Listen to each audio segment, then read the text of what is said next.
Hello, this is Victor bringing here a Shadespire battle report. So this time I'm going to play the Blood Rivers against the Sepulcral guard. We are playing a little bit of Shadespire, very interesting. I really like the game, and here I will explain this battle. So this is the second time we play, not the second game, the second time. We played already before, and now we are going to play. I'm testing a different warband, so this time I'm playing with the Blood Rivers. So this is how we deployed the two boards, okay? And he put the first board, and I decided to go on the long side. As I'm outnumbered, I prefer to have less front and try to focus attacks in one point. So he started moving, and he just advanced with one of the skeletons and moved another skeleton a little bit. He used one of the cars to displace a skeleton from one deployment zone to another deployment zone. So he's trying to advance against me. And I decide, as I'm Blood Rivers, I play very aggressively, and I did my first charge. He is this one. I put the two weakest Blood Rivers on the front, so I only can make one wound, so he made one wound to this skeleton. In return, he also came to me and make a wound to me. So he also charged. So the pink arrows are showing the movement direction. So here I move the other guy, and I did again an attack. This time I did 2 wounds, and because I think I rolled a critic, and I kill one of the skeletons. And in the next point, what the skeletons do, he resurrect the dead skeleton. So I decide again to charge with the guy that have the big axe. So he's killing one, except if it's the enemy leader, it can kill one skeleton by hit. So I kill the skeleton, but then he was resurrected in his next turn. So I think the good point is I got 2 glory points. And I think I scored one of my objectives. That's all. I scored 2 more points on objective, because one of my objectives was to declare 3 charges. So this way I declared the charges so fast, and the other one was to not hold any objective. So nobody was holding any objective. So I scored another point.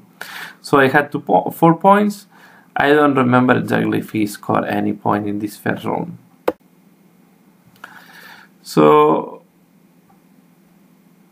well, this was the end of the turn. Sorry, I forgot to mention this one. I just advanced with my leader. So the first glory point I got, I used it to put +1 movement to my leader. My leader now have movement 5, and just I move him behind the front lines. That was really the last movement on round 1. So let's go to the second round. And in the second round, the skeletons start again, and he used 1 ploy card to be able to attack with 2 skeletons at the same time. So he killed one of my Blood Rivers, and the Blood River with the big axe was wounded and pushed back on the other side. So a strong start on round 2 from the skeletons. So I decide to counter-attack with my leader, try to kill one of his skeletons, but I failed on my attack. I just managed to push him back. He dodged. Okay. And then he attacked my leader, making 2 wounds on my leader and pushing him back. As you can see there, so he pushed me out of the objective.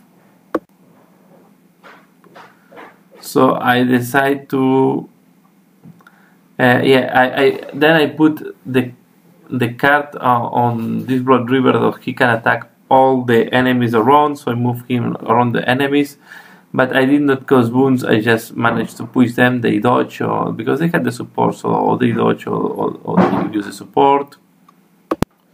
So he moved first this skeleton back, tried to strike back on my guy, but he also failed.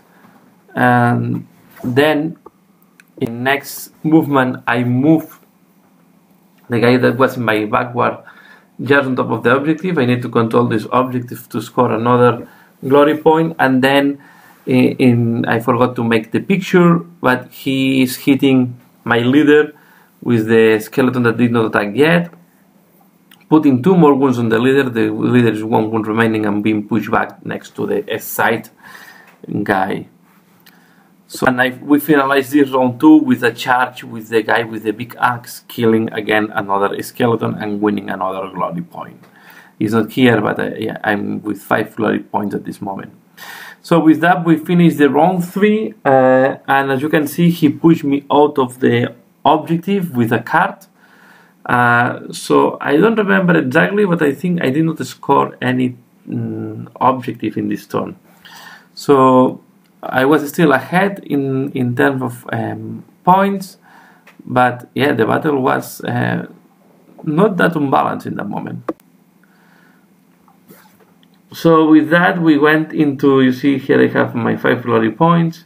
We went into round 3. Okay, and yeah, in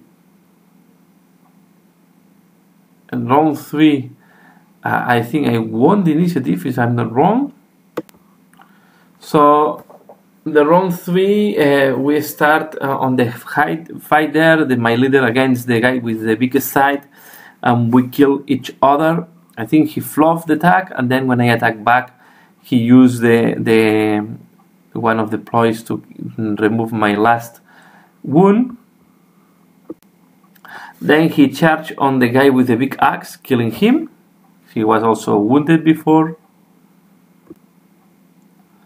And finally he killed my last river. So I was only with 1 river remaining. I think I killed some of his skeletons, and yeah, I killed another of his skeletons, a couple of his skeletons. He was trying to put them back. But yeah, at the end of the battle I only have 1 blood binding, and I just moved the blood river back to objective 1. And thanks to this movement, I score the objective 1, and I score the different cards that are the cards that I asking to have 5 guys killed in total between the 2 warbands, and then also that have to die 1 guy from each. There is have to be 1 guy out of combat from each warband at the end of the phase. So I managed to score several points, and this brings to a Bloodbound victory. So what I learned on this battle is, doesn't matter who have more guys on the table. At the end, what matters is who's scoring more points. So you have to be really focused on the points and not trying just to kill the opponent. Of course, killing the opponent is giving you glory points. So if you can grab these easy glory points at the beginning, give you chances to put objects on a guy to make them stronger. And yeah, and from there try to capitalize on looking the objective. I did some movements that were very aggressive, maybe exposing a lot my warband, but it was because I had in mind the target. So I did not care if I was losing all my guys, if I was scoring all the needed points. Remember, Korn does not care where the blood flows from, and here is how I really played. So I really enjoyed this game. It's very tactical. It's really focused on the targets, on the objective. And yeah, and I have another battle report. I hope you find this interesting. So please let me know what do you think. Share, give a like if you have liked this video. Let me know if you like more fast battle reports about Shadespire. I try to put the arrows so you can follow up more or less what's happening on the battlefield, what are the movements. And yeah, and that's all for now. As usual, thanks a lot for watching, and see you again later. Bye.